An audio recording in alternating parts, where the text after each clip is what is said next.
Friends, कैसे हैं आप सब। आई होप आप सब बहुत अच्छे होंगे। तो आज chapter number 6 rules of debit and credit के अंदर हम पढ़ेंगे क्लासिफिकेशन ऑफ अकाउंट्स। क्या पढ़ेंगे बच्चों? Classification of accounts. अगर मैं अकाउंट्स की बात करूं तो इसको बच्चों 2 पार्ट्स में क्लासिफाई किया हुआ है। ठीक है, एक होता है ट्रेडिशनल क्लासिफिकेशन, एक होता है मॉडर्न क्लासिफिकेशन।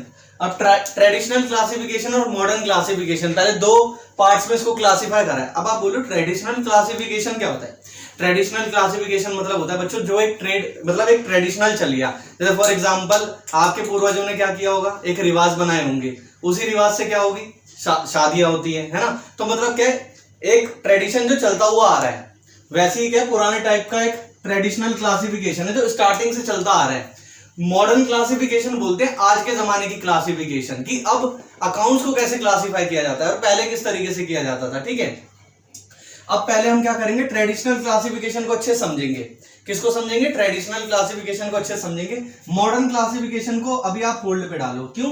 अभी मैं सिर्फ और सिर्फ ट्रेडिशनल क्लासिफिकेशन की बात करूंगा, तो आप पूरा का पूरा फोकस रख दो किसके ऊपर? ट्रेडिशनल क्लासिफिकेशन के ऊपर। तो ट्रेडिशनल क्लासिफिकेशन को आगे बढ़ाते हुए हम समझते हैं, ट्रेडिशनल क्लासिफिकेशन को भी 2 पार्ट्स में बांटा हुआ है। ठीक है, एक होता है आपका पर्सनल अकाउंट्स और एक आता है आपका इम्पर्सनल अकाउंट्स। एक आता है आपका पर्सनल अकाउंट्स और एक आता है इम्पर्सनल। ट्रेडिशनल क्लासिफिकेशन की बात कर रहे हैं। ट्रेडिशनल क्लासिफिकेशन को समझने के बाद हम मॉडर्न क्लासिफिकेशन भी समझ लेंगे। ठीक है, ट्रेडिशनल क्लासिफिकेशन में क्या होता है, अकाउंट्स को 2 पार्ट्स में बांटा हुआ है, पर्सनल और इम्पर्सनल अकाउंट्स। पर्सनल अकाउंट्स क्या होते हैं? पर्सनल अकाउंट्स बच्चों वो अकाउंट्स होते हैं जो किसी पर्सन से रिलेटेड हो। किससे रिलेटेड हो? पर्सन से। जैसे फॉर एग्जांपल जब बिजनेस, मान लो फॉर एग्जांपल बिजनेस उधारी पे माल बेचता था, किसी भी पर्सन को उधारी पे माल बेचा, या मान लीजिए जैसे फॉर एग्जांपल यतिन नाम का एक पर्सन है, उसे उधारी पे माल बेचा। ठीक है, अब यतिन से पैसा आएगा तो बिजनेस, अब यहां पर यतिन क्या है? पर्सन है। तो मतलब कहने का क्या है, डेटर। देखो, जिससे पैसा लेना होता था वो क्या होता था? डेटर होता था। डेटर होता था ना, जिससे बिजनेस को पैसा लेना होता था, उधारी पे माल बेचता था। तो डेटर क्या है? पर्सनल अकाउंट है। क्यों? क्योंकि वो पर्सन से रिलेटेड है। अब जैसे फॉर एग्जांपल बिजनेस क्या करता था? उधारी पे माल खरीदता था। उधारी पे माल खरीदता था, तो जब उधारी पे माल खरीदता था तो बिजनेस के लिए लायबिलिटी होती थी, बिजनेस को पैसा देना होता था, है ना। अब जैसे फॉर एग्जांपल मान लो कि बिजनेस ने फिर अब यतिन से ही उधारी पे माल खरीद लिया, खरीदा है उसने, तो अब सामने वाले को पैसा देना है। तो अब जो यतिन है, यतिन का अकाउंट है, वो क्या हो जाएगा? क्रेडिटर का अकाउंट बन जाएगा। तो क्रेडिटर, अब यतिन जो है वो क्या है? पर्सन है। तो पर्सनल अकाउंट क्या होते हैं? पर्सनल अकाउंट वो अकाउंट होते हैं सर जो पर्सन से रिलेटेड होते हैं। अब इंडिविजुअल्स, देखो इंडिविजुअल्स मतलब किसी का भी नाम, जैसे फॉर एग्जांपल हम सबका नाम, हम सब क्या है? पर्सनल अकाउंट है। एक तरीके से आप ऐसे समझ लो, किसी पर्सन का नाम होना, इंडिविजुअल का नाम होना, पर्सनल अकाउंट। दूसरा फर्म्स का नाम होना, फर्म्स का नाम होना मतलब बिजनेस का नाम होना। जैसे एक एग्जांपल समझो, मान लो क्या हुआ, 2 पर्सन है, एक है राजू, ठीक है, एक है राजू और एक मान लो एक है पर्सन मिस्टर सुरेश। इन्होंने क्या करा? एक पार्टनरशिप फर्म बना ली दोनों ने मिलके। इन्होंने बोला भाई हम पार्टनरशिप फर्म बना लेते हैं और हम बिजनेस करेंगे और दोनों प्रॉफिट 50-50% रख लेंगे। अब मान लो इन्होंने पार्टनरशिप फर्म का नाम रख दिया XYZ लिमिटेड, फॉर एग्जांपल समझने के लिए। ठीक है, XYZ लिमिटेड रख दिया। तो बच्चों जो XYZ लिमिटेड नाम है वो अपने आप में क्या है? वो फर्म का नाम है। फर्म का नाम भी पर्सनल अकाउंट, किसी कंपनी का नाम हो, इंडिविजुअल का नाम हो, किसी फर्म का नाम हो, है ना, ये सारे क्या होते हैं? मेरे पर्सनल अकाउंट होते हैं। क्यों? क्योंकि पर्सन से रिलेटेड होते हैं। डेटर्स हो, डेटर्स मतलब बिजनेस ने उधारी में माल बेचा, सामने वाले से पैसा लेना है, ये भी क्या है? Personal account. क्रेडिटर हो, ये भी पर्सनल अकाउंट में आता है, मतलब, है ना। क्रेडिटर मतलब बिजनेस ने उधारी में माल खरीद लिया। कैपिटल एंड ड्रॉइंग्स, एक बात बताओ, जब बिजनेस के अंदर मालिक पैसा लगाता था हम उसे क्या बोलते थे? कैपिटल बोलते थे। अब बिजनेस के पॉइंट ऑफ व्यू से बिजनेस क्या करता था? कैपिटल को लायबिलिटी दिखाता था कि हाँ भाई चलो मैंने अपने मालिक से पैसा उधार ले लिया, यही दिखाता था। तो जो कैपिटल है वो किससे रिलेटेड है? मालिक से रिलेटेड है, ओनर से रिलेटेड है, और ओनर एक पर्सन ही तो है। तो कैपिटल एंड ड्रॉइंग्स भी क्या होती है? पर्सनल अकाउंट होती है। तो सिंपल सी बात अगर हम करें, पर्सनल अकाउंट सर वो अकाउंट होते हैं जो पर्सन से रिलेटेड होते हैं। ठीक है, अब अगला impersonal account. Impersonal account sir इसका उल्टा, जो पर्सन से रिलेटेड नहीं होते। अब इसका एग्जांपल क्या है? जैसे फॉर एग्जांपल कैश अकाउंट। बताओ बच्चों, आपके हाथ में पैसा है, क्या वो किसी पर्सन से रिलेटेड है? नहीं, कैश अकाउंट। दूसरा मशीनरी अकाउंट, जो आपकी घर में मान लो मशीनरीज है, कूलर है, फ्रिज है, ये सब आपके एसेट्स हैं, आप ऐसे समझ लो। क्या ये पर्सन से रिलेटेड है? बिल्कुल भी नहीं। तो कहने का मतलब क्या है? इम्पर्सनल अकाउंट कौन से अकाउंट होते हैं? इम्पर्सनल अकाउंट सर वो अकाउंट होते हैं जो पर्सन से रिलेटेड नहीं होते हैं। देखो इम्पर्सनल अकाउंट्स क्या होते हैं? जो पर्सन से रिलेटेड नहीं होते। और ये भी 2 तरीके के होते हैं, एक होते हैं रियल अकाउंट्स और एक होते हैं नॉमिनल अकाउंट्स। मैंने क्या बोला? ये भी 2 तरीके के होते हैं, एक होते हैं रियल अकाउंट्स और एक होते हैं नॉमिनल अकाउंट्स। ठीक है, अब हम समझेंगे रियल नॉमिनल अकाउंट्स क्या होते हैं, लेकिन इससे पहले मैं एक चीज और बता दूं, पर्सनल अकाउंट के अंदर पर्सनल अकाउंट को भी आगे 3 कैटेगरी के अंदर बांटा हुआ है, 3 कैटेगरी में बांटा हुआ है। जैसे फॉर एग्जांपल एक नेचुरल पर्सनल बताए हुए हैं, एक आर्टिफिशियल पर्सनल अकाउंट्स बताए हुए हैं, एक रिप्रेजेंटेटिव पर्सनल बताए हुए हैं। तो अब हम क्या करेंगे, देखो ट्रेडिशनल क्लासिफिकेशन में हमने समझ लिया 2 तरीके के अकाउंट्स होते हैं, पर्सनल और इम्पर्सनल। पर्सनल क्या होते हैं, जो पर्सन से रिलेटेड होते हैं। एग्जांपल हमने बहुत सारे अभी पढ़े, इंडिविजुअल का नाम, फर्म का नाम, कंपनी का नाम, डेटर, क्रेडिटर, कैपिटल, ड्राइंग, ये सारे क्या पर्सनल अकाउंट है। इम्पर्सनल अकाउंट क्या सर, जो पर्सन से रिलेटेड नहीं है। पर्सन से रिलेटेड कौन कौन से नहीं होते, जैसे फॉर एग्जांपल कोई भी एसेट का अकाउंट हो गया, कोई खर्चे का अकाउंट हो गया, या कोई इनकम का अकाउंट हो गया। ऐसे समझ लो, रेंट एक्सपेंस, रेंट के पर्सन से जुड़ा हुआ है, रेंट खाली रेंट तो खर्चा है ना। सैलरी, सैलरी के पर्सन से जुड़ा हुआ है, सैलरी रिलेट करता है क्या पर्सन से, बिल्कुल भी नहीं, सैलरी तो खर्चा है ना, एक्सपेंस है। ठीक है, तो ये होते हैं मेरे इम्पर्सनल अकाउंट। इम्पर्सनल अकाउंट जो पर्सन से रिलेटेड नहीं होते। फिर हमने पढ़ा इम्पर्सनल भी 2 तरीके के होते हैं, रियल अकाउंट, नॉमिनल अकाउंट। और मैंने बोला पर्सनल अकाउंट को भी 3 कैटेगरी में बांटा हुआ है। कौन सी 3 कैटेगरी है, natural personal, artificial personal, representative personal. अब हम क्या करेंगे, पर्सनल अकाउंट के अंदर ही हम इसकी कैटेगरी को पढ़ेंगे, ठीक है। तो ट्रेडिशनल क्लासिफिकेशन में हमने अभी पढ़ा पर्सनल, इम्पर्सनल। अब पर्सनल को ही 3 कैटेगरी में बांटा हुआ है, तो 3 कैटेगरी अच्छे से समझ लेते हैं। पर्सनल अकाउंट की 3 कैटेगरी कौन कौन सी है बच्चों, नेचुरल पर्सनल अकाउंट पहली category, category number 1। Category number 2 artificial personal account, category number 3 representative personal account. ठीक है, अब एक एक करके मतलब समझते हैं, इंपॉर्टेंट है बहुत ज्यादा। ठीक है, मैंने आपको पहले बता दिया पूरा चैप्टर इंपॉर्टेंट है, अपनी कंसेप्ट बिल्कुल स्ट्रॉन्ग करके चलना। ठीक है, ये सारे जितने भी कंसेप्ट है आगे यूज करेंगे हम। पहला नेचुरल पर्सनल अकाउंट, देखो बच्चों नेचुरल, आराम से पढ़ो, नेचुरल पर्सनल अकाउंट। नेचुरल का मतलब क्या होता है, नेचुरल का मतलब वो चीज होती है जो गॉड ने बनाई है, ऐसे समझ लो, जो चीज गॉड ने बनाई है। जैसे फॉर एग्जांपल प्रकृति है, गॉड ने बनाई है, नेचुरल है। हम सबको, इंसानों को, जानवरों को किसने बनाया, गॉड ने बनाया। तो natural personal account, natural personal account का मतलब है वो पर्सन्स जिन्हें गॉड ने बनाया। ठीक है, ये नेचुरल की डेफिनेशन क्या होती है, नेचुरल का मतलब वो पर्सन जिन्हें गॉड ने बनाया, क्रिएशन ऑफ गॉड। देखो persons who are creation of God. अब एग्जांपल क्या है, अब बोल रहे हो, चलो ठीक है, नेचुरल का मतलब तो समझ आ गया। अभी नेचुरल पर्सनल अकाउंट क्या है, नेचुरल पर्सनल अकाउंट का मतलब है सभी इंडिविजुअल्स का नाम। इंडिविजुअल मतलब जैसे फॉर एग्जांपल मैं हूं सूरज प्रकाश, मेरा नाम क्या है, नेचुरल पर्सनल अकाउंट। ठीक है उसके अलावा आपका नाम क्या है, नेचुरल पर्सनल अकाउंट। आपके पापा का नाम क्या है, नेचुरल पर्सनल अकाउंट। तो नेचुरल पर्सनल अकाउंट का मतलब क्या है, सारे पर्सन्स का नाम, सारे पर्सन जो सांस ले सकते हैं, आप ऐसा समझ लो, वो उन पर्सन्स का नाम, वो क्या होगा, नेचुरल पर्सनल अकाउंट। देखो एग्जांपल भी लिखा है मैंने, राम अकाउंट, आशा अकाउंट, ऐसे बहुत सारे एग्जांपल हो सकते हैं, राम अकाउंट, आशा अकाउंट, विजय अकाउंट, मान लो सुरेश अकाउंट, सूरज अकाउंट। ठीक है, मतलब कहने का ये, जितने भी पर्सन है, जितने भी दुनिया में पर्सन है, सबके नाम क्या होते हैं, नेचुरल पर्सनल अकाउंट। क्यों, क्योंकि पर्सन को किसने बनाया, गॉड ने बनाया। Persons who are creation of God, इसे बोलते हैं नेचुरल पर्सनल अकाउंट। अब दूसरा आर्टिफिशियल पर्सनल अकाउंट। आर्टिफिशियल, देखो नाम से समझ जाओ, आर्टिफिशियल, जैसे फॉर एग्जांपल ज्वेलरी भी 2 होती है, एक तो होता है बिल्कुल ओरिजिनल गोल्ड, और एक होता है आर्टिफिशियल गोल्ड। मतलब एग्जांपल क्या, आर्टिफिशियल नकली को ही तो बोलते हैं। तो artificial personal account, artificial personal account का मतलब क्या है बच्चों, वो पर्सन, अब आप ऐसा समझना, वो पर्सन जिन्हें पर्सन्स ने बनाया, सिंपल सी बात, वो पर्सन जिन्हें गॉड ने नहीं बनाया, जिन्हें पर्सन ने बनाया। जैसे फॉर एग्जांपल हम हैं, हमें तो गॉड ने बनाया। अब हम किस चीज को बनाएंगे, अब फॉर एग्जांपल मैं हूं और एक मेरा दोस्त है, मान लो हम दोनों ने मिलकर एक बिजनेस खड़ा कर दिया।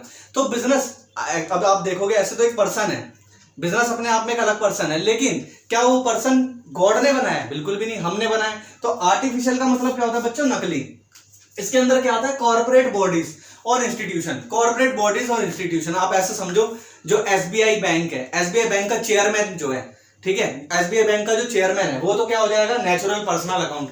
वो पर्सन है, उसे गॉड ने बनाया। पर एसबीआई बैंक को थोड़ी गॉड ने बनाया, एसबीआई बैंक को तो पर्सन ने बनाया। तो एसबीआई बैंक क्या हो जाएगा, आर्टिफिशियल पर्सनल अकाउंट। ठीक है बच्चों, आर्टिफिशियल पर्सनल अकाउंट। इसमें आती है कॉर्पोरेट बॉडीज। कॉर्पोरेट बॉडीज मतलब बिजनेस, सारे बिजनेस का नाम समझ लो आप, बिजनेस के नाम आएंगे या फिर इंस्टीट्यूशन के नाम आएंगे। देखो मैंने एग्जांपल भी लिखा है, लिमिटेड कंपनी, आप जितनी भी लिमिटेड कंपनीज देखते हो, रिलायंस इंडस्ट्रीज लिमिटेड हो गई है ना, या मान लो टाटा लिमिटेड हो गई, कोई भी टाटा लिमिटेड, जिसके पीछे वर्ड लिमिटेड लिखा है, ये बिजनेस का नाम है। ये आर्टिफिशियल पर्सनल अकाउंट होते हैं बच्चों, आर्टिफिशियल पर्सनल। क्यों? इन्हें पर्सन्स ने बनाया, इन्हें गॉड ने नहीं बनाया। जिन्हें गॉड ने बनाया वो नेचुरल पर्सनल, और जिसे पर्सन ने बनाया वो क्या हो जाएगा? Artificial person. और इसके एग्जांपल है, बहुत सारे एग्जांपल है। Limited company, private limited companies जिनके पीछे वर्ड पीवीटी एलटीडी लगता है। तीसरा क्लब जो है, जैसे फॉर एग्जांपल आप क्लब्स वगैरह में जाते हो, वो गॉड ने बनाया है, वो तो पर्सन ने बनाया है। तो क्लब क्या हो जाएगा? क्लब देखने को तो आप बोलोगे बिजनेस की लैंग्वेज में तो सिर्फ बोलते हो पर्सन है, लेकिन वो पर्सन तो है, लेकिन आर्टिफिशियल पर्सनल है। आर्टिफिशियल पर्सनल का मतलब क्या है? वो ना सांस ले सकता है, सांस नहीं ले सकता ना, तो वही चीज है। लिविंग बीइंग नहीं है, मतलब लिविंग बीइंग नहीं है। तो वो क्या हो जाएगा? क्लब, सोसाइटी और ट्रस्ट। ये सारे इसके एग्जांपल है। क्या क्या एग्जांपल है? Limited company, private limited company, club, society, trust. जैसे फॉर एग्जांपल मान लो आप हो, आपने मिलकर के ना, आपने क्या करा, एक मान लो लाइब्रेरी बनाई जिसमें गरीब बच्चे आके पढ़ेंगे, ठीक है। उसका आपने नाम रख दिया, मान लो ज्ञान वृद्धि लाइब्रेरी, ऐसे कर दिया, ज्ञान वृद्धि लाइब्रेरी आपने नाम रख दिया, ठीक है। अब जो आप हो, आप पर्सन हो, आप तो किस में आओगे? नेचुरल पर्सनल अकाउंट में। लेकिन जो लाइब्रेरी आपने बनाई वो क्या आ जाएगी? Artificial personal account. तो आई होप इतना तो आपको समझ में आया होगा, बहुत ज्यादा इंपॉर्टेंट है, इसे समझ के चलना, ठीक है। इसके एग्जाम्पल अच्छे समझ के चलना। जितने भी कंपनीज हैं, है ना, जितने भी चैरिटेबल ट्रस्ट हैं या सोसाइटीज हैं, ये सारी की सारी मेरी क्या होती है? आर्टिफिशियल पर्सनल अकाउंट होती है।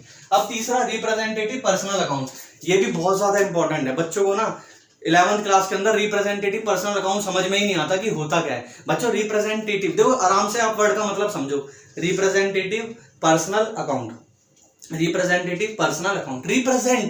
रिप्रेजेंट का मतलब क्या है भाई? रिप्रेजेंट का मतलब है रिप्रेजेंटेटिव पर्सनल अकाउंट वो अकाउंट होते हैं जो किसी पर्सन को क्या करे? रिप्रेजेंट करे, या फिर ग्रुप ऑफ पर्सन को रिप्रेजेंट करे। अब आप कह रहे हो सर ऐसे समझ नहीं आया, एग्जांपल से समझाओ। पहले देखो मैं आपको इसकी ना डेफिनेशन जो मैंने कीवर्ड लिखवाया है उसको रीड करवा देता हूँ। रिप्रेजेंटेटिव पर्सनल का मतलब क्या होता है? रिप्रेजेंट सर्टेन पर्सन, जो बच्चों क्या करेंगे? किसी पर्सन को रिप्रेजेंट करेंगे, या और ग्रुप ऑफ पर्सन, या तो किसी पर्सन को रिप्रेजेंट करेंगे या ग्रुप ऑफ पर्सन, बहुत सारे ग्रुप ऑफ पर्सन को रिप्रेजेंट करेंगे। अब एग्जांपल से भी हम समझेंगे, ठीक है। पर ये रोक के एक बार चार्ट बना लेना, बहुत ज्यादा इंपॉर्टेंट है, ठीक है। ये साथ के साथ अपने नोट्स बनाते चलना। अगला एग्जांपल क्या है रिप्रेजेंटेटिव पर्सनल के? एग्जांपल समझते हैं बच्चों। देखो रेंट का खर्चा है, ठीक है। अब आप बोलो सर आपने तो अभी बताया था रेंट का खर्चा पर्सन से जुड़ा नहीं है, इम्पर्सनल अकाउंट है। बिल्कुल सही है, मैं अभी भी वही बोल रहा हूँ। रेंट का खर्चा क्या है? इम्पर्सनल अकाउंट है, वो पर्सन से जुड़ा नहीं है। लेकिन बच्चों रेंट आउटस्टैंडिंग, मान लो आपको कोई रेंट देना है, ठीक है। सपोज करो, मैं लिख के समझाता हूँ, 1000 रुपए का किराया है, आप ऐसा समझो। आपको रेंट देना है 1000 रुपए, ठीक है बच्चों। कितना देना है? 1000 रुपए का रेंट देना है। अब ये रेंट 1000 रुपए तो आपका खर्चा है, ठीक है। मान लो आपको 1 तारीख को किराया देना है, 1 तारीख आई, आपने किराया नहीं दिया। अब वो क्या हो जाएगा? रेंट तो चलो खर्चा है, लेकिन भाई 1000 रुपए की लाइबिलिटी भी तो साथ में खड़ी होगी। डबल एंट्री सिस्टम, एक सिस्टम के 2 इफेक्ट होते हैं। रेंट आया 1000 रुपए का, और लाइबिलिटी भी तो बन जाएगी रेंट आउटस्टैंडिंग। रेंट आउटस्टैंडिंग में तो लाइबिलिटी बनेगी, बताओ 1000 रुपीज से बन जाएगी। तो बच्चों जो रेंट 1000 रुपीज है, ये तो आपका इम्पर्सनल अकाउंट है, ये तो नो डाउट, ये तो इम्पर्सनल अकाउंट है। लेकिन जो रेंट आउटस्टैंडिंग है, क्या ये ग्रुप ऑफ पर्सन, मतलब किसी पर्सन को रिप्रेजेंट कर रहा है? बिल्कुल कर रहा है। कैसे रिप्रेजेंट कर रहा है भाई? रेंट आउटस्टैंडिंग बता रहा है कि आपको किराया देना है मकान मालिक को, तो रेंट आउटस्टैंडिंग क्या हो जाएगा? Representative personal. क्यों? क्योंकि ये पर्सन को रिप्रेजेंट कर रहा है, ठीक है। और एग्जांपल है, बिल्कुल एग्जांपल है, सैलरी आउटस्टैंडिंग। बच्चों मान लो सैलरी देनी है 1000 रुपए, मान लो यहाँ पे मैं वर्ड चेंज करता हूँ, सैलरी। मान लो सैलरी देनी है 1000 रुपीज की, ठीक है। अब आप बोल रहे हो कि सर सैलरी देना तो एक्सपेंस है, ये तो पर्सनल अकाउंट है ही नहीं। बिल्कुल सही बात है बच्चों। देखो सैलरी जो ऊपर देनी है 1000 रुपए की, ये है मान लो इम्पर्सनल अकाउंट, ये तो इम्पर्सनल अकाउंट हो जाएगा। लेकिन मान लो 1 तारीख को आपको सैलरी देनी है, तो सैलरी आउटस्टैंडिंग हो गई। बच्चों सैलरी तो ऊपर वाली, जो मैंने जो ऊपर सैलरी 1000 रुपए लिखा है, ये तो इम्पर्सनल अकाउंट है, नो डाउट। लेकिन जो सैलरी आउटस्टैंडिंग आपकी 1000 रुपए की लाइबिलिटी बनी, ये क्या हो जाएगा? Representative personal. क्यों? क्योंकि सैलरी आउटस्टैंडिंग क्या बताता है भाई? सैलरी आउटस्टैंडिंग बताता है आपको सैलरी इंप्लॉय को देनी है। ये किसको रिप्रेजेंट कर रहा है? आपके एम्प्लॉइज को। तो representative personal account, I hope इतना आपको समझ में आ गया होगा। रिप्रेजेंटेटिव पर्सनल अकाउंट क्या होते हैं? रिप्रेजेंटेटिव पर्सनल अकाउंट वो अकाउंट होते हैं जो पर्सन या ग्रुप ऑफ पर्सन को रिप्रेजेंट करे। और एग्जांपल लिखवा देता हूं, प्रीपेड रेंट अकाउंट। बच्चों रेंट, मान लो आपको रेंट देना है 1000 रुपए का, ठीक है। आपने क्या करा? 3000 रुपए दे दिए, आपने 2 महीने का रेंट और फालतू दे दिया, ठीक है। 2 महीने का रेंट और फालतू दे दिया। अब जो आपने रेंट दिया 1000 रुपीज का आपका रेंट एक्चुअल में बन रहा है, वो तो एक्सपेंस है, लेकिन जो आपने 2 महीने का और किराया फालतू दिया वो क्या बताता है कि आपने मकान मालिक को पैसा फालतू दे दिया है। तो ये किसको रिप्रेजेंट कर रहा है, फिर से लैंडलॉर्ड को कर रहा है। तो प्रीपेड रेंट भी क्या हो जाएगा, रिप्रेजेंटेटिव पर्सनल अकाउंट। अब देखो मैं आपको फटाफट से एक बार समराइज करवा रहा हूं क्योंकि टॉपिक बहुत ज्यादा इंपॉर्टेंट है, ठीक है। एक होते हैं, मैंने क्या बताया, पर्सनल अकाउंट। पर्सनल अकाउंट को 3 कैटेगरी में बांटा है, natural personal, artificial personal, representative personal. Natural personal वो पर्सन जिन्हें गॉड ने बनाया है, ठीक है, उनके अकाउंट्स को क्या बोलते हैं, नेचुरल पर्सनल अकाउंट। जैसे फॉर एग्जांपल मैंने लिखवाया सारे जितने भी इंडिविजुअल पर्सन के नाम है वो सारे क्या हो जाएंगे, नेचुरल पर्सनल अकाउंट हो जाएंगे। अच्छा एक चीज और, बिजनेस में पर्सनल अकाउंट बनते क्यों है, ये भी तो सवाल आ सकता है कि भाई personal account, natural personal account वो बनते क्यों है बिजनेस में। एक बात बताओ, बिजनेस ने उधारी पे माल बेचा किसी भी पर्सन को, ठीक है, उससे पैसा लेना है। जैसे मान लो फॉर एग्जांपल सामने वाले को उधारी पे माल बेचा, उसका नाम है विजय, विजय से पैसा लेना है हमारे को, तो जो विजय है वो क्या है, नेचुरल पर्सनल अकाउंट है। तो बच्चों बिजनेस उसका अकाउंट बनाएगा ना, क्यों बनाएगा, ये देखने के लिए कि उससे पैसा कितना लेना है, ठीक है, कितना पैसा लेना है। या मान लो बिजनेस ने क्या करा, उधारी पे माल खरीद लिया, किससे, सुरेश से। अब जो सुरेश है वो नेचुरल पर्सनल अकाउंट है, बिल्कुल नेचुरल पर्सनल अकाउंट है, क्यों, क्योंकि सुरेश को तो गॉड ने बनाया।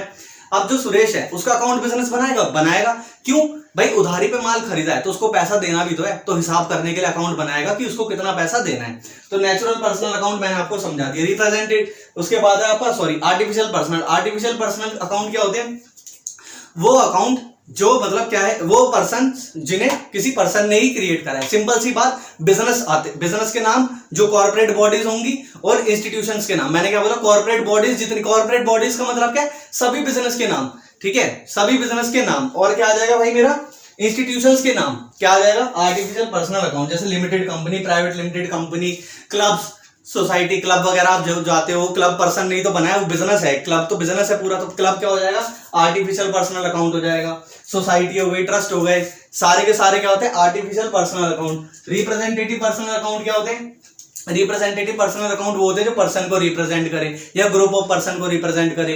अब देखो जब भी आपको एग्जाम में पूछे ना, रेंट आउटस्टैंडिंग, सैलरी आउटस्टैंडिंग, है ना, या मान लो प्रीपेड रेंट, या मान लो आपसे पूछे एक्रूड कमीशन। एक्रूड कमीशन मैंने आपको क्या बताया था, वो कमीशन जो कमा लिया है मिला नहीं। या मान लो पूछे एक्रूड इंटरेस्ट, वो इंटरेस्ट जो कमा लिया है पर मिला नहीं। ये सारे क्या होते हैं बच्चों, रिप्रेजेंटेटिव पर्सनल अकाउंट होते हैं। आई होप इतना आपको समझ में आ गया होगा। मैं आपको चार्ट से समझा देता हूं हमने आज क्या क्या पढ़ा, क्योंकि बच्चों को कई बार कंफ्यूजन हो जाती है। मैंने आपको ट्रेडिशनल क्लासिफिकेशन पढ़ाना चालू करा था। मैंने आपको बताया ट्रेडिशनल क्लासिफिकेशन ऑफ अकाउंट्स में 2 होता है, पर्सनल अकाउंट्स, इन पर्सनल अकाउंट्स, ठीक है। इन पर्सनल अकाउंट्स की तो मैंने आज क्लास में बात ही नहीं करी, ये देखो मैंने इसको स्क्वायर में रख दी, मैंने बात ही नहीं करी। नेक्स्ट क्लास में हम ये सीखेंगे डिटेल में। आज मैंने सिर्फ और सिर्फ आपको पर्सनल अकाउंट पढ़ा है। पर्सनल अकाउंट में भी फिर मैंने आपको बताया 3 तरीके के अकाउंट होते हैं, natural personal account, artificial personal account, representative personal account, और ये सब मैंने आपको एग्जांपल से समझाया, ठीक है। तो आज के लिए हम क्या करते हैं बच्चों, वीडियोस को यहीं पे खत्म करते हैं। अगर आपको मेरी वीडियो पसंद आ रही है, वीडियो को लाइक कर देना, चैनल को सब्सक्राइब कर देना। मिलते हैं नेक्स्ट वीडियो में, और हाँ, अपने नोट्स पूरे कंप्लीट कर लेना और रिवीजन जरूर कर लेना। Bye bye.